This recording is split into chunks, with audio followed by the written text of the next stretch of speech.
group of esteemed panelists who we'll get to in just a moment.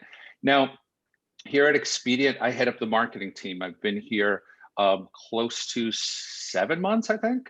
So it's been a great ride so far. This is the first time I'm getting to host a meeting, right? So I don't know, maybe it'll be the last time I'm hosting a meeting, but we'll see how it goes.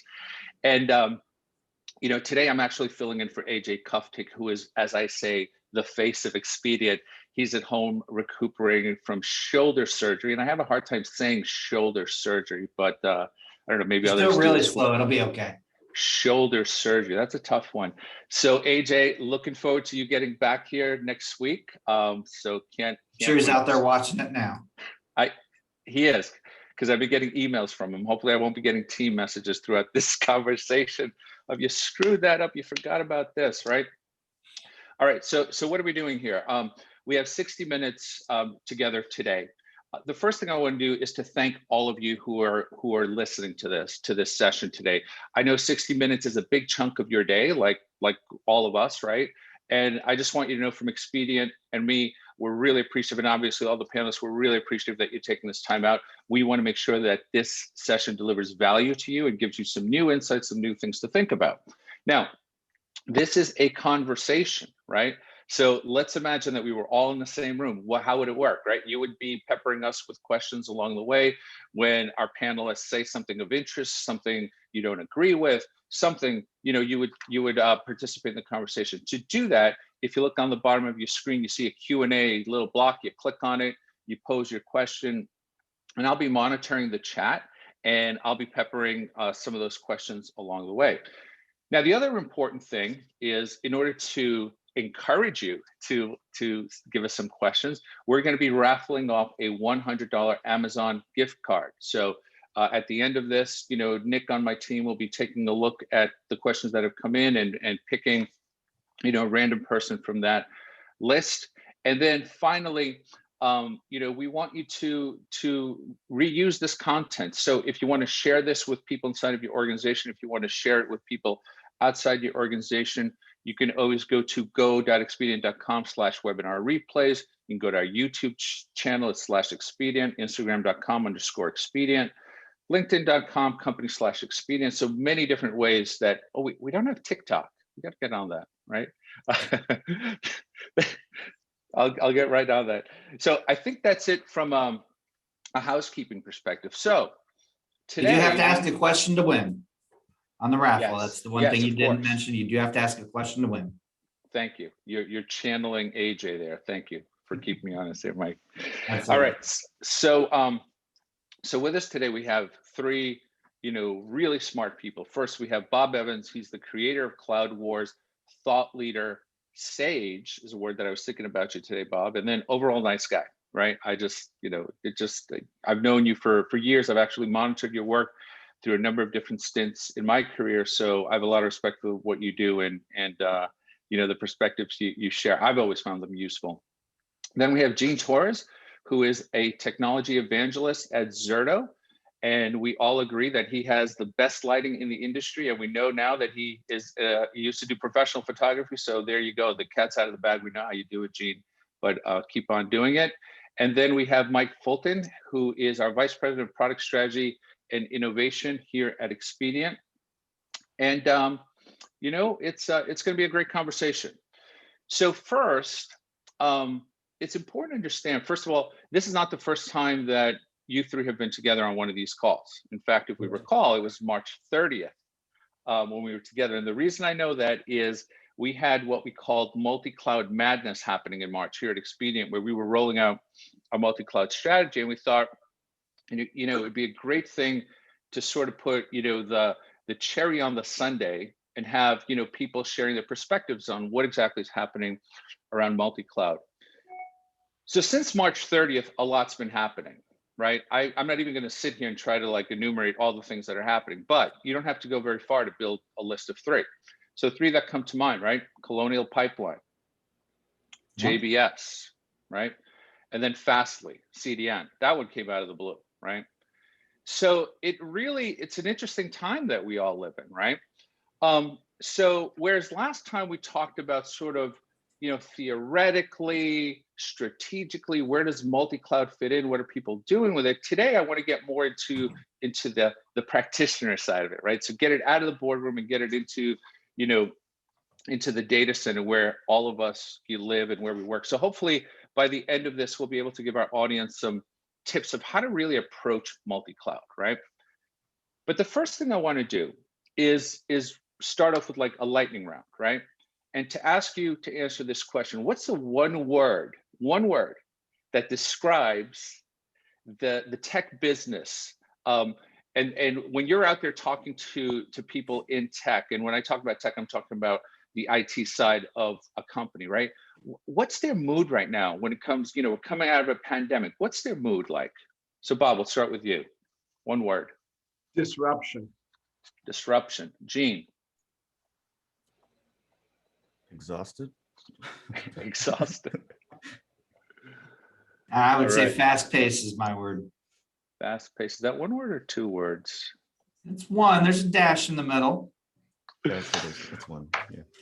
That's interesting. No, and I think we can all agree that those are certainly things that we feel.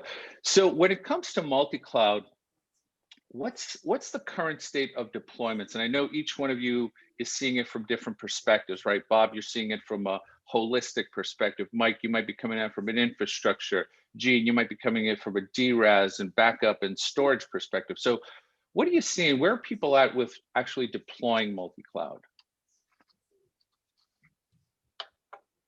Well, I'll start, Tim. Yeah. From what I have seen is I think back to my experience in corporate America, and I think about some of the clients and prospects I've talked to here in this role at Expedient over the last 9 months. Hard to believe it's not 7, it's actually 9 now, Tim, for the two of us. We started the same day for those of you that aren't aware of that. But must feel longer for you than it does for me, I guess. So. That could be it, yeah. So I think what I have seen is that almost every company has multiple clouds, but they've really, in a lot of cases, stumbled into multiple clouds versus having an intentional multi-cloud strategy. And so that to me is a challenge that a lot of the people that I talk to are really trying to grapple with. They thought they were going towards a path of a single cloud provider and found out that whether it's through acquisition or whether it's through an overexcited development team or whether it's through any number of other reasons, they actually have multiple clouds. And when we talk about clouds in this context, I really talk about infrastructure and platform as a service. Those tend to work fairly similarly in this context. Software as a service is its own kind of animal that requires its own sort of set of strategies around. So I would clarify that. But yeah, it's a lot of multiple clouds that people have stumbled into, but not many multi-cloud strategies. And Gene, what are you seeing from your perspective? I'm seeing very similar. I'm seeing cloud is actually being embraced a lot quicker because of all the changes that need to happen pretty rapidly. And believe it or not, I mean, many enterprises are already in a multi-cloud situation. We start to talk about, software as a service as well, because that is cloud. Everyone, I talked to a lot of people who are getting out of the hosting their own email, for example, Exchange on premises, and they're going to Office 365. Their documents, they want cloud storage for it. So they're using Google Drive, they're using OneDrive, services like that, just to make things more accessible. But yeah, outside of that, I can agree with what Michael was saying about, you got your developers who decide, hey, I'm going to go pop a credit card in here and start working on stuff out here. This cloud offers this service. We might as well try that out too.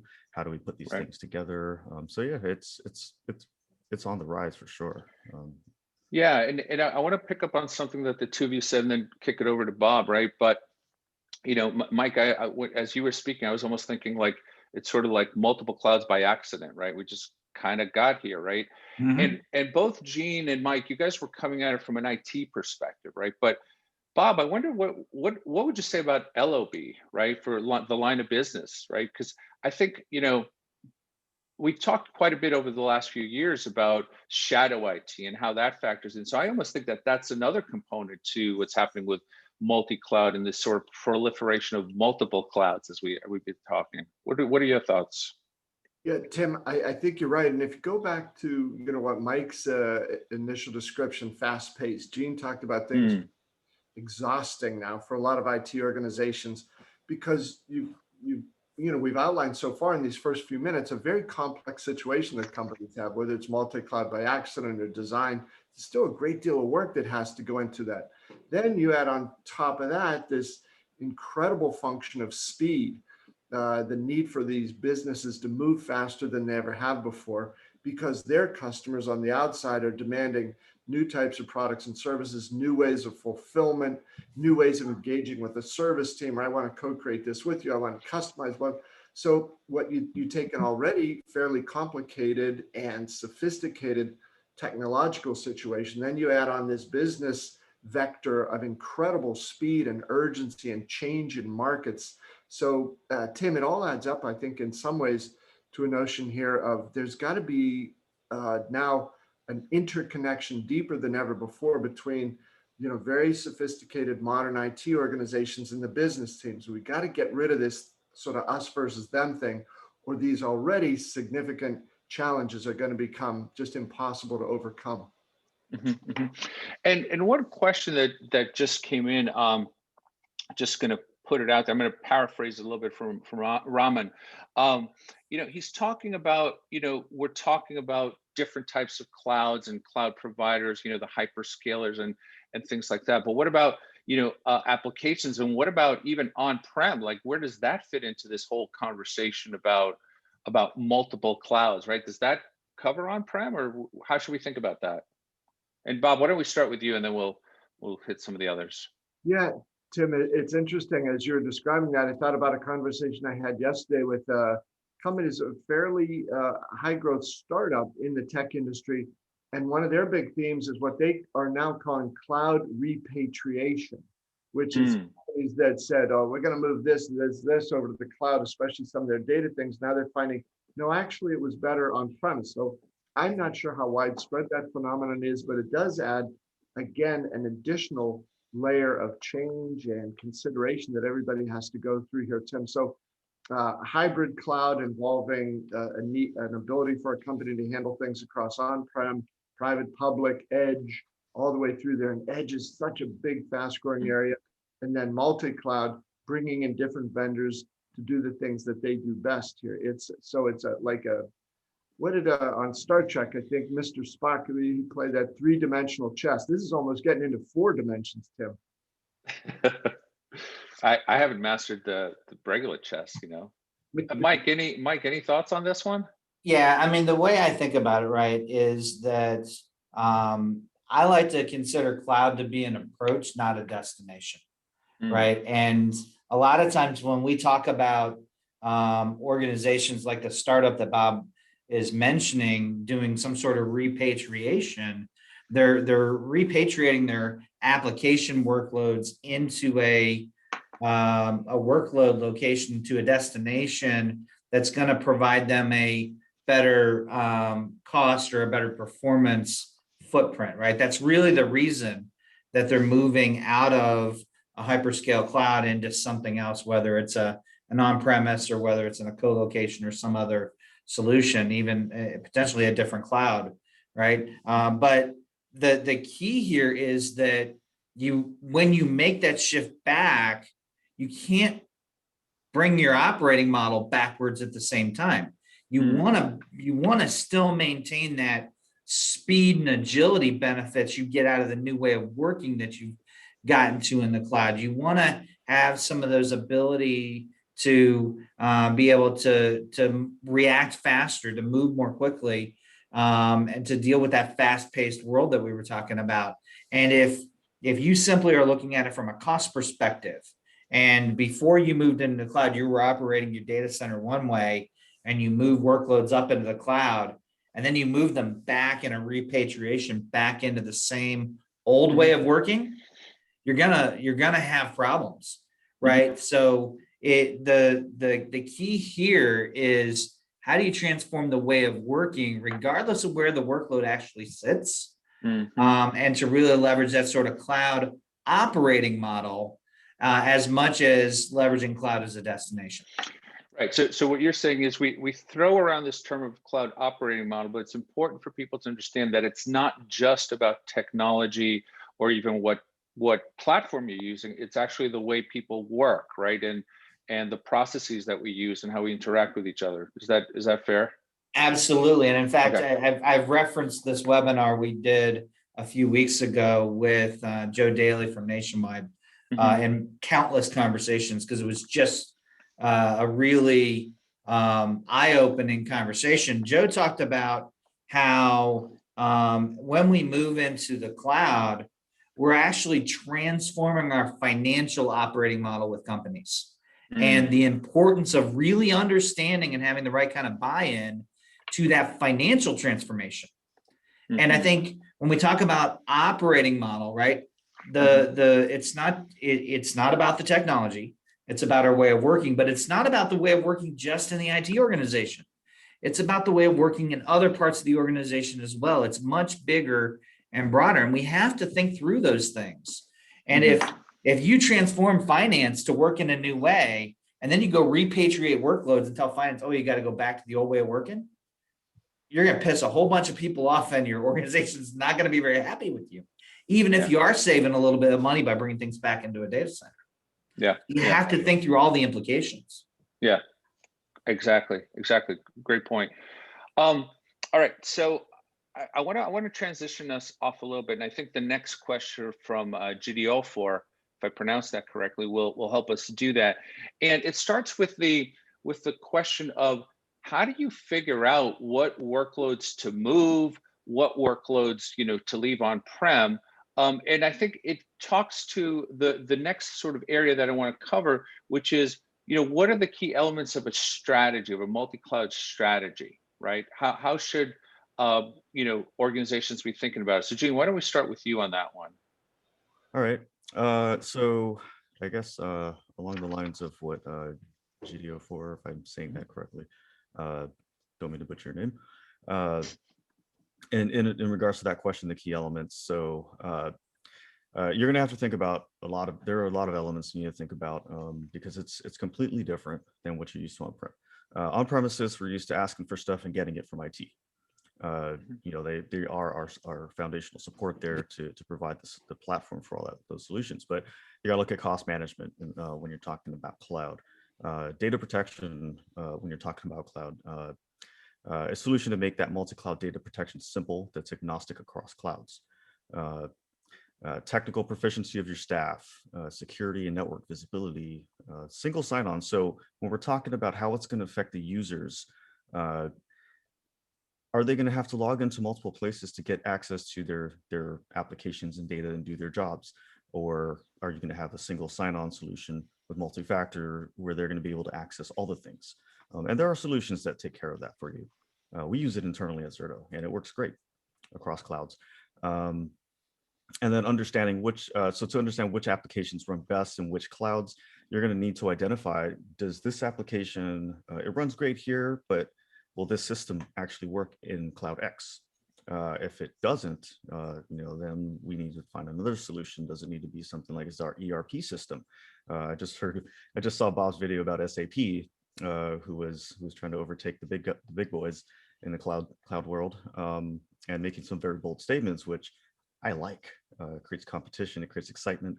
And so we've got to look at those things. There's purpose-built clouds. There's generalized clouds to put your workloads in. But then also, finally, don't multi-cloud for the sake of multi-cloud, just to say you're doing it. It needs to be purposely done with intention, according to your business needs. That's actually a really good point. Now, when you say that, don't multi-cloud for the sake of multi-cloud. How do you see that? How do you see people sort of going through the motions there? Like, what are some of the things to avoid? Like, don't do this. Yeah. So if you were to take a list of let's start with business critical applications, and you do your research, you're identifying which, and I hear this a lot, it's we are at this point, customers are saying we're at this point, we haven't decided which cloud we're going to go with. And whenever I hear that, I'm like, it's kind of limiting. It's very limiting, actually, because if application A and B don't fit in that cloud, what are you going to do? Are you going to keep it on premises, or are you going to look for another place to put it if you don't want to be in the data center business? So, yeah, it needs to be done with intention, and everything needs to be looked at. Great. Mike, let's go over to you. So share with us some of these elements of a multi-cloud strategy. What should some of the folks on the call be thinking about? Yeah, so I think for me, when we're looking at trying to help organizations figure out the right cloud to land a workload in, and to kind of the conversation we were having with Gene a second ago, one of the things I think you should not use necessarily to drive a reason to be a multi-cloud is vendor lock-in, right? Just having a second cloud actually doesn't prevent vendor lock-in, right? You have to really double click on that and really think about things at a much lower level of granularity before you can truly prevent some sort of vendor lock-in. So I think that's one of those reasons I wouldn't do it. But I think when I think about the reasons I would use different clouds, it's going to be different workload characteristics, right? It's going to be things like what kind of usage does this workload get? What kind of capacity needs does it have? What kind of performance needs does it have? How is the flow of data in and out of this particular workload? Does it talk to a bunch of other applications, or is it a fairly siloed sort of system?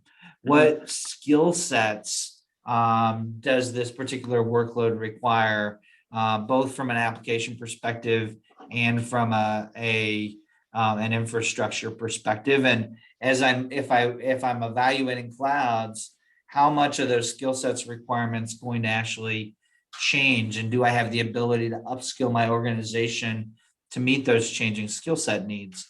License considerations is one that comes up, sometimes bites people, right? The idea of licensing and different license considerations in different clouds, and then all of those things kind of feed into a concept of total cost of ownership. Do you really understand all of the costs that you're going to incur with landing this particular workload in this particular cloud? And are you optimizing that for the short term and then a little bit longer term as well? A lot of times people miss certain costs. We talked about some of the potential license costs, but also probably the number one cost that people missed is data transfer fees, right? And I was talking with somebody yesterday at a different discussion about the fact that when they look at kind of evaluating clouds and costs for the clouds and whatnot, they kind of do the mapping out of the various workloads, the server sizes, the storage requirements, and then they take whatever they landed on and add 10 to 30% on top of that as their estimate for data transfer fees, because it's just simply so tough to understand what those hidden costs are going to be without actually experimenting and putting your workloads into the environment and seeing what happens. And so those kinds of things have to be thought through and considered as you look to move into different clouds. Yeah. And Bob, how about you? Any other elements that we should sort of layer on to this sandwich that we're making? It must be lunchtime, right? For strategy elements. Yeah, Tim, I think what both Gene and Mike said, they've both made fantastic points, and these are essential. And then, as you say, another layer on the sandwich here is, if you go back to February 2020, the largest hospital system in your state, Tim, of Massachusetts, said it was doing between 250 and 300 telemedicine visits per day. And they felt like this is the upper limits, right? We are at absolute capacity. 6 months later, so in August of 2020, they were doing 8,000 telemedicine visits per day when they thought 300 was the limit. So how were they able to do that in this different world? And you look at, someone like the big home improvement stores, they never thought of curbside pickup 15 months ago. Suddenly, within a matter of months, they had to not only be able to do it, they had to master it. They had to make it part of the competitive advantage. They had to make it part of the customer experience strategy that they were rolling forward. So all of these fantastic points that Gene has made, that Mike has made about all these things, then you take those, and now how do you screw those into very tightly what these rapidly changing, forward-looking, and in some cases wildly different new business strategies are that happen there. So again, it's those multiple layers of the shifting technologies, all the things to take into account there that Gene and Mike described so well. And then in the business strategy that's unfolding and that is going to continue to change and continue to evolve over the next 12 to 24 months, it just speaks to those notions of nimbleness and speed and really putting the thought and effort into those questions that Mike and Gene have both raised. It's always been important. It is existentially important right now. I think that's an awesome point, Bob. I think what it highlights for me, right, is this very simple idea that in most cases, and you could argue for cost savings, some people think you can get a big cost savings from the cloud. Some people think you actually can't. And so in most cases, moving to the cloud is not what's delivering your business outcome. And at the end of the day, we have to remember that while cloud is foundational to digital transformation, it's that actual digital transformation that's delivering the key business outcomes that we need. Cloud is just enabling those. Cloud is enabling us to respond faster, to be more agile, to potentially have capacity we wouldn't otherwise have. That enables us to do the telemedicine that Bob talked about, to do the curbside pickup that Bob talked about. But moving to the cloud didn't make those things happen. It was the digital transformation those organizations went through on top of the foundational cloud transformation that actually enabled the business outcomes to happen. And I've got one more. Yeah. Don't leave your business continuity plan behind when you're doing all this. Don't forget about that, because it will fundamentally change. Yeah, that's that. There's not much going on in the industry that would make you think about business continuity these days, is there? Well, about that a little more. Yeah. So I actually just wrote a blog article for Zito's blog about business continuity planning, because a lot of the times because I live in that world, we talk about disaster recovery plans, and disaster recovery plans is primarily focused on the IT organization. How do they get your systems up quicker if there is a disruption? But then in hand in hand, you need to have that business continuity plan. What do we do once IT has performed their function to bring systems up? How are users going to access this? What do we tell them? Do we have something easy for them? Who are our contacts that are going to help facilitate all of this? Who's going to let our customers know what's going on? So that's kind of going to change. How are they going to work? How are they going to access systems? Where are they going to do it from? Can they get to these multi-cloud deployments from where they're sitting, and not in the corporate network? So that needs to be taken into consideration and practiced. Because if you move things to the cloud, because I speak DR all day. If you move to a cloud because this is a disruption, and you do coming back to the original first question we had on here, how does that fundamentally change how everyone's working? Are you going to hamstring everybody when we make those changes, or are they going to be well aware of what to do now, and how do we communicate that? So that business continuity plan just needs to follow right alongside or evolve alongside your organization. Yeah, and it's almost when you talk about business continuity, it's important to understand that is, again, not strictly a technology statement, right? In fact, DR could be business continuity is, and it's more than that. And then it almost takes me back to that whole notion of the cloud operating model, right? That it's not just about technology; it's about how the organization actually uses this. Tim, can I ask? Yeah.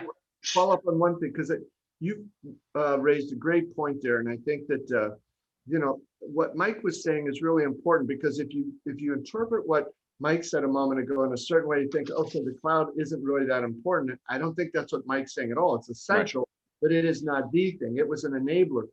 The first time that the term artificial intelligence was used was 1956, 65 years ago. And for decades, more than half a century, AI remained inaccessible to the vast majority of people on Earth, because there was no way to sort of get the power of AI out into the world. Well, cloud became the perfect delivery mechanism for AI. The cloud didn't invent AI, and it doesn't replace AI, but it is this wonderful sort of delivery model, and it's an enhancer and enabler. So I think, as Mike was saying, don't mistake for cloud for magic wand. I just ding, touch the cloud button and everything becomes perfect. That's not the case at all. It's a phenomenal accelerator and enabler and connector of things, but its role is to sort of serve as a foundational piece that will never replace that strategy and that forethought and all the things that Mike and Gene have both described. That's a really, really good example, Bob. There's another good example, and it kind of alludes to your discussion last week with the startup. Think about the startups that have been able to come to market over the last 10 to 15 years. How many of those startups would have never been able to be successful without cloud computing, right? The ability to keep up with the high growth that exists in a startup world, just if you're managing that infrastructure yourself, is next to impossible. But the cloud basically put the power of a supercomputer at the fingertips of two people in a garage with a credit card. And that has enabled so much innovation around the world in ways that have kind of transformed the world that we live in. Cloud didn't do the innovation. Right. It was foundational to being able to do it. It was the great thinkers in the garage that came up with these great new ideas, but they would have never been able to be successful without the foundation of cloud computing. Yeah. Hey guys, I want to move us along, because I think we have a lot of interesting questions in the chat, and it's sort of I want to make sure we get to them. But Edward poses the question, and we're kind of moving over into security now, so just pivot a little bit, right? So with so many multiple clouds to manage, how do you reduce your threat exposure, right? And lots happening in this area, right? So let's talk about that. How do you reduce your threat exposure in a multi-cloud world? So I think you've got to have a clear plan, right? I think you need to think about the different layers to this onion that we're talking about. And the three places I like to simplify it down to and start the conversation with is protect, detect, and recover. I have to have a set of security tools that can protect my environments, right? And the ones I like to try to simplify that down to when I'm talking to people about security and protection is from an enterprise perspective, you want to have that sort of firewall that's going to protect your north-south traffic, people trying to get inside your organization. Ideally, you'd have some sort of micro segmentation that protects east-west traffic, the traffic between servers, so that somebody, if they do happen to get in, they can't traverse your entire organization from there. You need to protect the devices. You need that endpoint management and security to protect your phones and your laptops and your PCs and everything else. You need to protect the users, right? So you need to have, as Gene was talking about earlier, the different kinds of identity management to identify who are we really talking to the right people. And then you need to protect the data. I think Gene talked about cloud data protection earlier as well.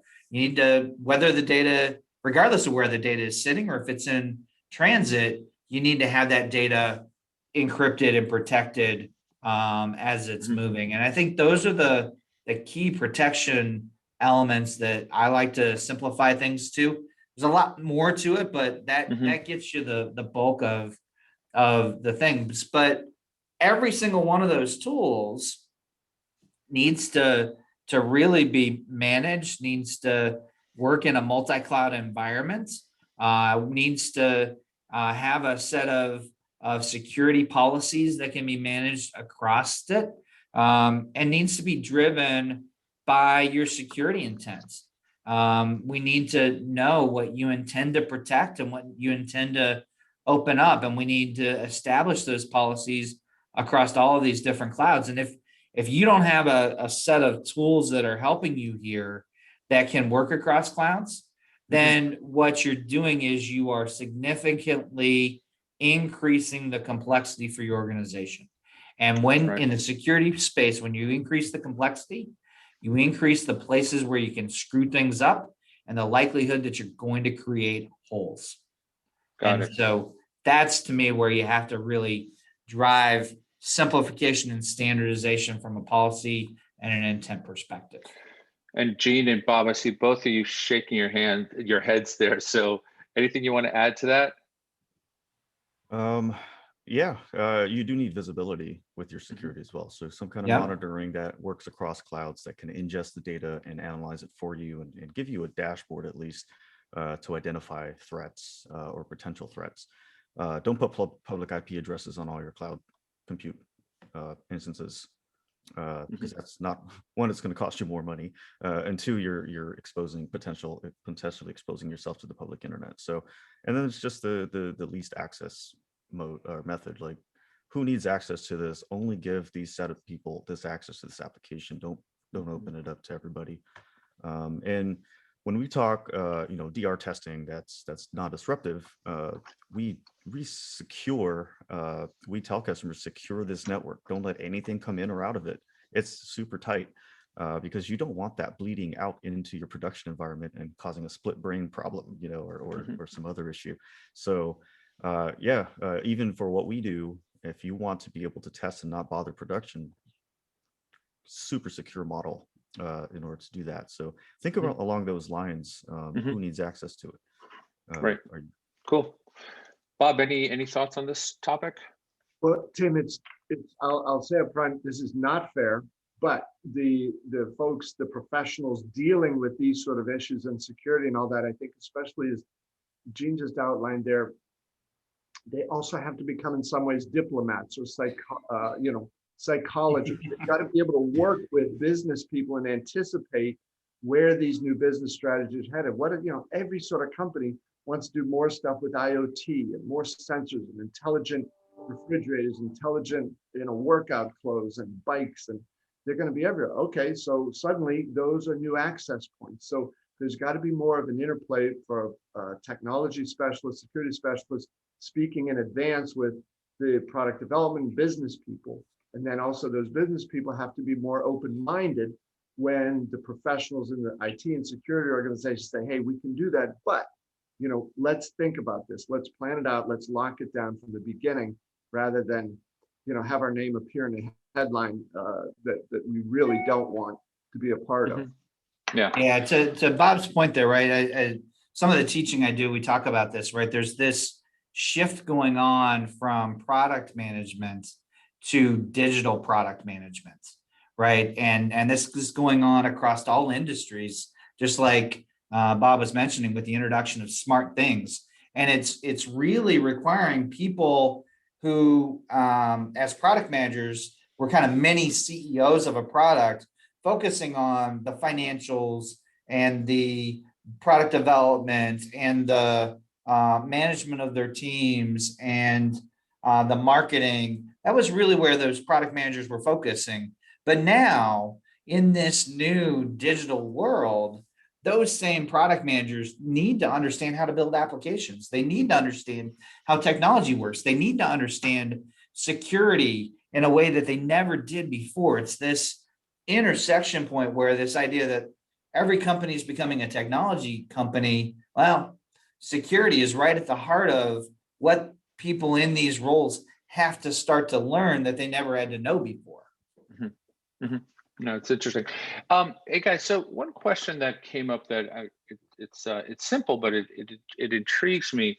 You know, when we talk about multi-cloud, there's a tendency to say, okay, I could see how a large multinational bank, you know, a large insurance company, a large manufacturing company, how they could use multi-cloud, right? And how they sort of stumble into multi-cloud by the proliferation of multiple clouds, multiple SaaS applications, et cetera. But what about smaller businesses, right? What about mid-market, right? Is there a play there for them when it comes to multi-cloud? All right, let's start with Bob on that one. Tim, absolutely, because whatever size your company is, whatever industry you happen to be in, wherever you happen to be in the world, your customers, and this arc has been going for a while, but it's especially changed in the last 15 months. They're going to have different expectations and demands and requirements based on how different the world is now than it was in March of 2020. And there's not necessarily one cloud or cloud provider that can deal with all those different needs you're going to have. And the only other thing I'd add on to that, Tim, is the tech industry can move awfully fast on some things. I think they move more slowly on other things that are not always in a particular company's self-interest. But I think what they're all starting to get now is that if I deliver products and services that don't play sideways, Mike referred to east-west. If my products aren't able to work sideways in a multi-cloud environment, I'm going to get rejected by customers because that's the world they want to get to. And if I'm not willing to play in their new reality of a multi-cloud environment because I want to try to lock them into me, those cloud providers are going to get, or tech providers are going to get slaughtered. Mike or Gene, anything to add to that?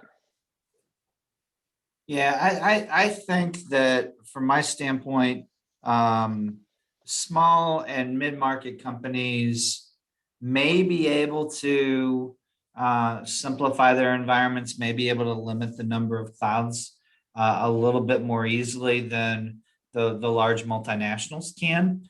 But there's two kinds of growth, right? There's organic and inorganic growth. And regardless of size of the company, most companies are trying to grow. And if you go out and you make an acquisition as part of your organic growth strategy, I guarantee you that the CEO, when he's talking to the company he's trying to acquire, is not thinking about how many clouds they have or whether their cloud matches up with your cloud, right? So if a mid-market company goes out and buys a little bit smaller company and brings them in, that's a great way where companies will start to see multiple clouds in their organization very quickly, and they have to figure out how to navigate and deal with that. So I think it is a concern for both small and mid-market companies as well.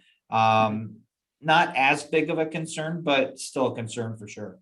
And still benefits that they can get out of it for sure. Gene, anything to add?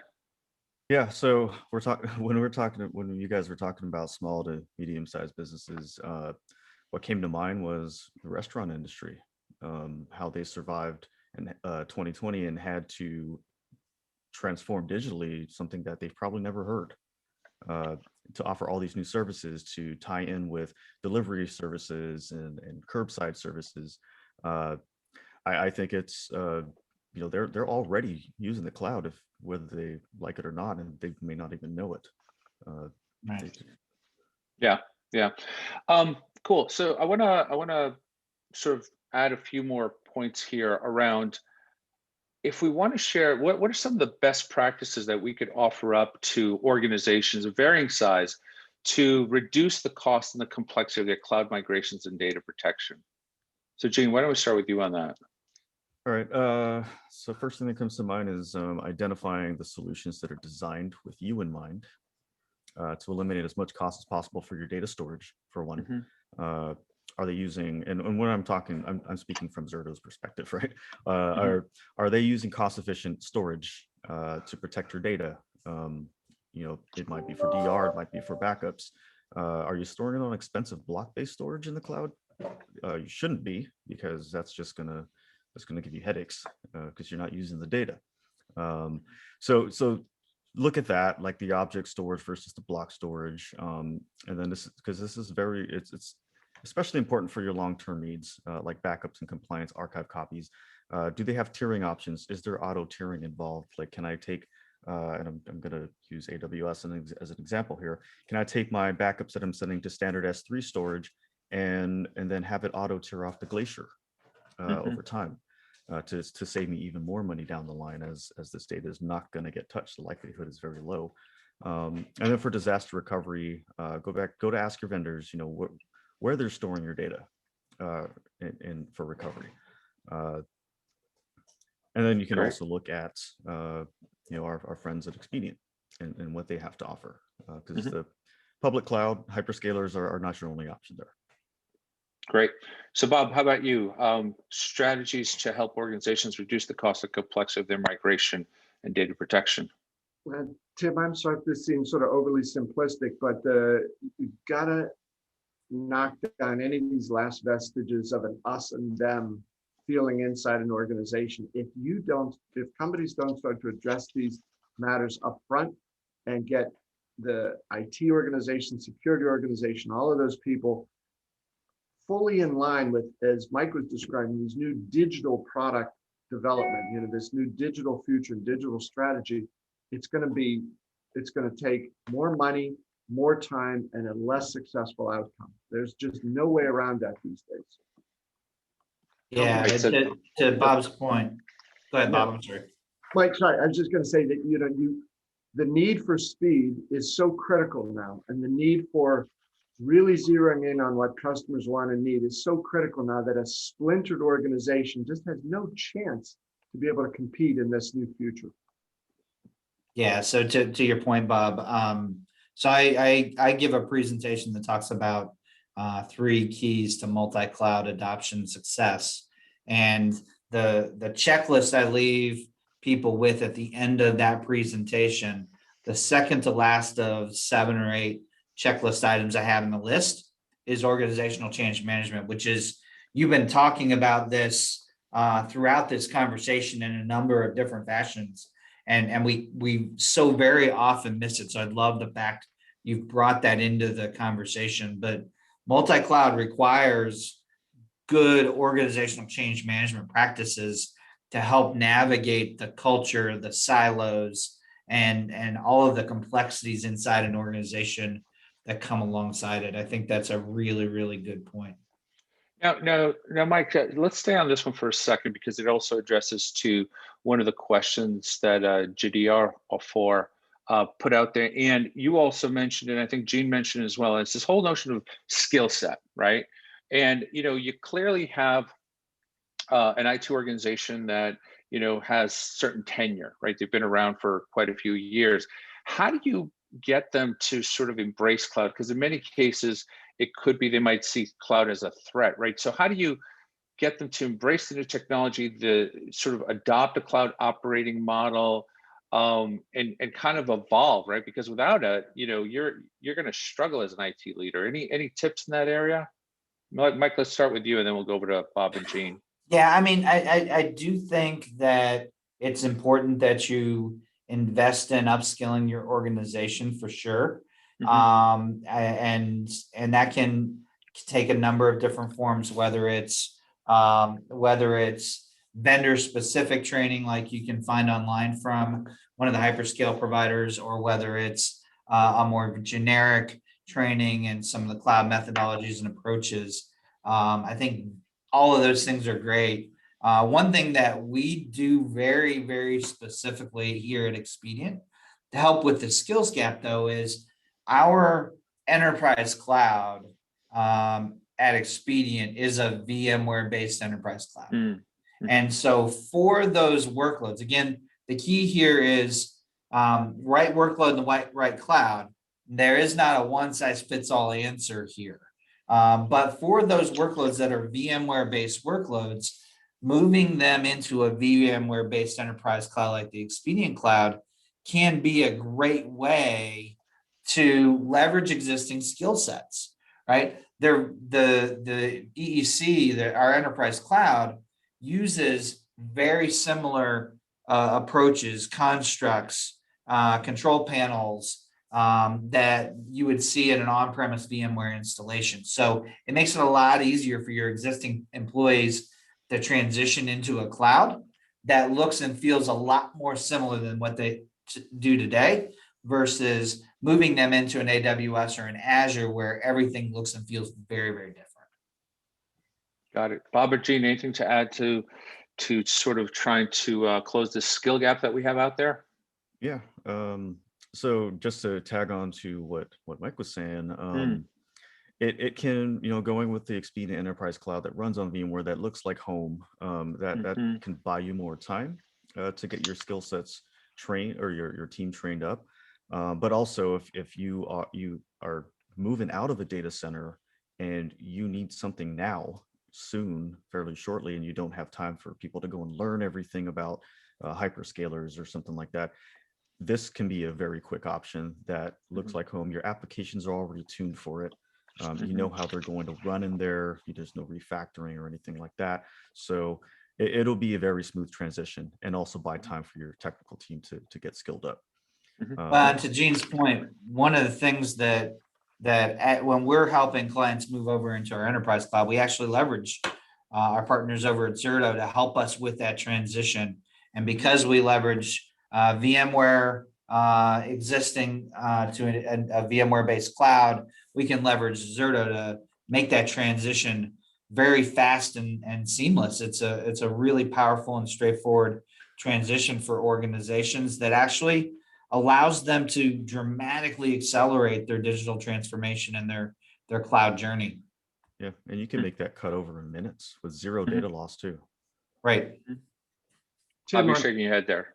On top of the great suggestions Yeah. from Jim and Mike, I would also require some sort of training for technical organizations about customers, right? Here's our 3 fastest growing customers. Here's the new types of things they're asking from us, or here's the biggest trend across all of our customers in the last 6 months. What are they asking for now that's different than it was before that? And that's going to inform then a lot of the new types of work that's going to come out of the developer and IT and security and infrastructure organizations. They've got to get not only the technical insight and expertise, but also the external expertise to be able to do their jobs most effectively. I think that's a great point to make sure that the IT organization, whether they're supporting the business or actually building technology, right, to really get them to understand who is the end customer, that customer centricity, because oftentimes it's so abstract, right? All you're doing is you're looking at a requirement document, right? And you're like, okay, I have to build this, but why are you building it? What's the use case? How does it fit in? How's it adding value? How's it changing the life of a client, an end client? I think that's so very important. And Tim, I think that is important regardless of whether you're undergoing a digital transformation or not. It's important regardless of whether you're in a cloud or on an on-premises location or you're shifting from one to the other. I think Bob's recommendation there is spot on for anybody in IT, regardless of situation, period, end of story. I agree. There's a long-standing cliche right among CIOs and IT organizations. CIO says, my job is to have IT support the business. And I think that's a fatal error to carry forward, because when you say the job's to have IT support the business, what you're first saying is IT is not a part of the business. Right? And when you forge that disconnect, it's cultural, it's reward systems, it's goals, it's objectives, it's what you see, what you talk about, who gets invited to conversations. And the IT organization is always left following up, trying to play catch up the business. The way things are moving today, the speed at which it's happening, and the way the technology is involved and infused in every part of every product and every service, that's a fatal way to move forward. So that culture has to change. Yeah. Any suggestions as to how to change it? So I worked in healthcare for quite a while, majority of my career, and on the IT side. But one thing that really helped me succeed and get along with the business and understand the business is I ask myself, if I'm doing all these things and following all these best practices, how is it making patient care that much better? So I'm thinking about the end like who's receiving the services from the business, Right. customers, or patients, in this case. So when I started thinking in that way, as opposed to just super technical all the time, now I'm understanding why I'm doing the things I'm doing. I'm not just doing it because I'm getting told to do it. It's because this is going to help somebody. So if you take a step out of your technical shoes for a while and start looking at how the business works, who they're there for, and you start guiding your actions according to that, I think you'll see a lot more success, and you'll understand what's going on. You won't be All left right. behind. So we only have a few more minutes. So I want to go back to where we started, right? Which is, and I think we answered quite a few of the questions in the chat along the way. I actually used more of those than I did of the questions I had mapped out, which hopefully was good. So I want to go back to the question I started with, right? Which is the one word, so disruption, exhausted, fast pace, right? How do you feel? So after this conversation, well, maybe you feel all those things after because of this conversation, right? But do you think, are you optimistic about the future, right? Coming out of the pandemic? Bob, where are you now? I'm wildly optimistic about it, Tim, for a lot of reasons. And that's, I think we've all undergone during these past 15 months a pretty good shaking, right? And we're forced to think back. Gene's example, what he said a minute ago about working in healthcare and understand what's the outcome of this? Why am I doing this? Who gets to the benefit of the stuff I'm making? I think more companies are embracing that. There's more of a breakdown between this old silo between, there's IT over there and business over here.